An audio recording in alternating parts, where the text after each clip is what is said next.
암은 세포의 대사에서부터 문제가 생긴 질환이다. 세포 대사, 몸 전체의 신진대사, 이게 좋아지면 암은 사라지는 결과가 굉장히 많이 있거든요.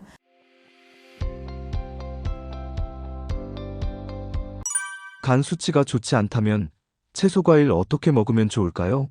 간이 손상된 분들은 간에 필요한 비타민 A, C, E, 항산화 비타민이라고 알려져 있죠. 글루타치온을 많이 활성화시키는 다양한 안토시아닌, 플라보노이드, 레스베라트롤, 라이코펜, 다양한 항산화 성분들이 간에 아주 좋은 영양 성분이 될 수가 있습니다. 막스 거슨도 가장 중요하게 여겼던 그 성분이 바로 사과, 당근, 샐러리, 십자가 채소, 케일 같은 이런 성분들입니다. 저는 이 음식은 소화가 잘 되고 몸이 특별히 문제가 없는 이상 최대한 많이 드시라고 말씀을 드립니다. 하루에 500g에서 거의 1kg까지 드셔도 좋습니다. 사과 많이 드시면 일단 사과에 간 세포 재생이나 담석이 또 쌓이지 않도록 담즙 생성이 잘 될 수 있는 이 간의 상태를 만들어 줍니다.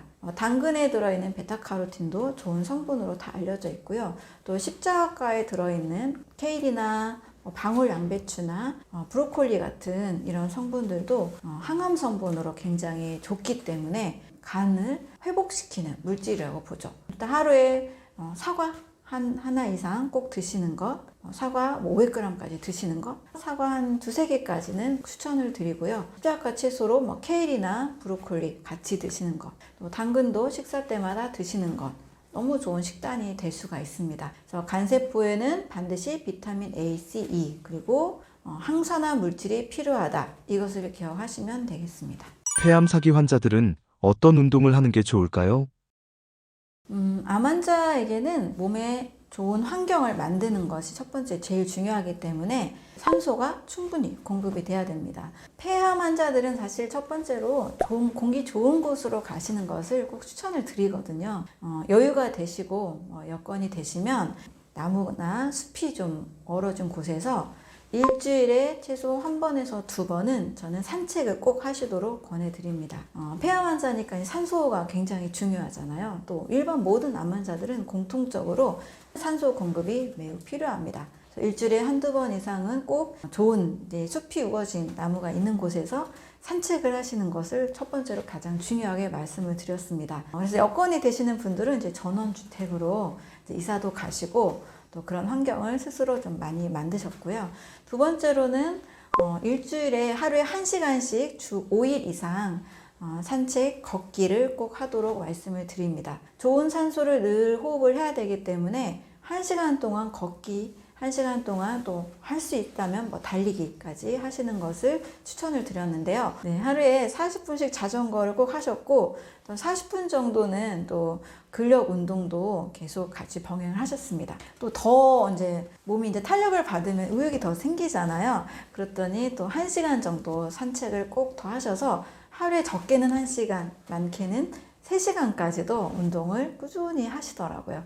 저는 하루에 1시간은 꼭 산책, 걷기, 또 빠르게 걷기, 이것을 같이 꼭 추천을 드립니다.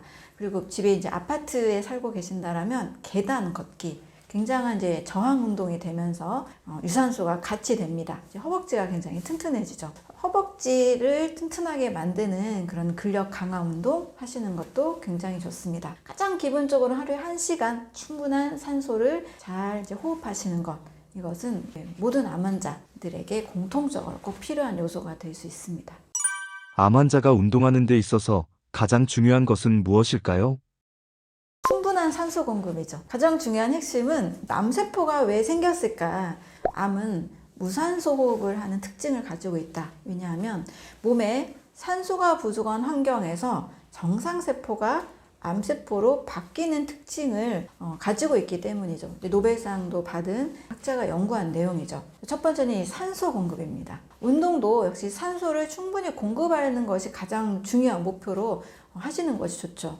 전립선암 3기 환자도 이제 정상 판정을 받은 분도 역시 하루에 1시간 걷기, 그리고 몸이 더 좋아졌을 땐 달리기도 같이 병행을 하셨습니다. 가장 중요한 운동은 충분한 산소 공급입니다. 일단 걷든 달리든 자전거를 타시든 뭘 하시든 계속 우리가 이제 호흡을 통해서 산소를 잘 마시잖아요. 이 산소가 온몸에 피가 맑아지는 식단을 병행해서 건강한 혈액순환이 되면 이제 온몸에 산소 공급이 잘 됩니다. 산소가 잘 공급되면 당연히 세포 하나하나가 영양을 잘 공급받기 때문에 튼튼하게 되잖아요. 그래서 저는 하루에 1시간 충분한 산소 공급을 할 수 있는 걷기, 산책, 달리기, 이 운동이 중요하다고 보고 있습니다. 수많은 암 환자들을 상담하면서 드는 생각이 있으신가요? 네, 암은 그동안 가족력, 유전자 이렇게 많이 접근을 했지만 확실하게 저는 암은 대사질환이다라고 말씀을 드립니다.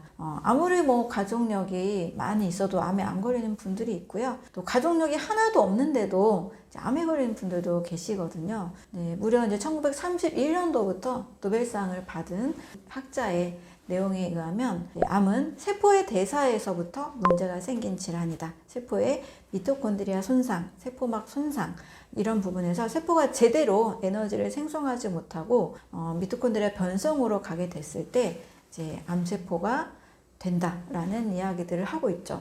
미토콘드리아를 또 자세히 들여다보면 세포의 성장 분할 횟수를 조절하는 역할을 합니다. 또 자동차의 엔진처럼 에너지를 만드는 역할을 합니다. 근데 암세포는 이 미토콘드리아가 엔진이 고장났다라고 말하는 것처럼 이게 고장난 상태라는 거죠. 과학자들이 이제 세포에 이 미토콘드리아 이식 실험을 진행합니다. 암세포의 미토콘드리아를 정상세포 이식을 했더니 정상세포도 암세포가 되는 거예요. 계속 무한 성장하는 형태로 바뀝니다.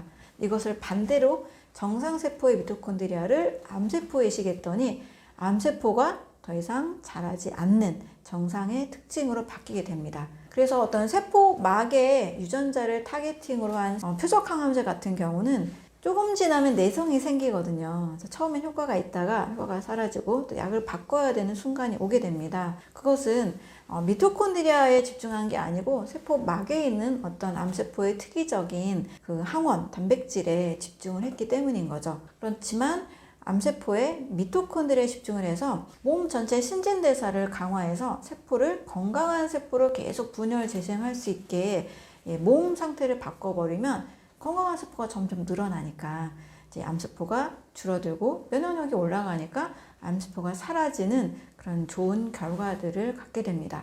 세포 대사, 몸 전체의 신진대사 이게 좋아지면 암은 사라지는 결과가 굉장히 많이 있거든요. 또 아무리 암을 없애도 암세포만 깔끔하게 없앴다고 해도 종양만 깔끔하게 없앴다고 해도 또 몇 년 지나서 다른 암으로 또 전이 되는 분들이 상당히 많으시죠. 암 환자의 사망률은 이제 전이 돼서 또 90% 이상의 사망률을 나타내고 있기 때문에 암만 잡고 암 종양만 잡고 암세포만 타겟팅하는 방법보다 몸 전체의 신진대사 또 세포의 대사 요거에 집중을 할 때 암은 사라지는 일들이 많이 있습니다. 그래서 암은 정확히 유전질환이 아니고 대사질환이다. 정상세포와 암세포는 확연하게 세포의 대사 또 미토콘드리아의 대사가 확실하게 달라지는 차이를 보이고 있습니다. 암이 사라지는 분들을 보면 일단 몸의 환경 바꾼 분들, 식이요법, 운동, 수면, 또 마음의 건강 상태 이런 거를 바꿨을 때 암이 아예 사라지고 또 재발 전이도 되지 않는 그런 행복한 상태로 가게 되는 거죠. 그래서 암은 확실하게 저는 대사질환이다. 몸의 신진대사, 세포 대사를 강화하는 방식이 가장 중요하다라고 말씀을 드리고 있습니다.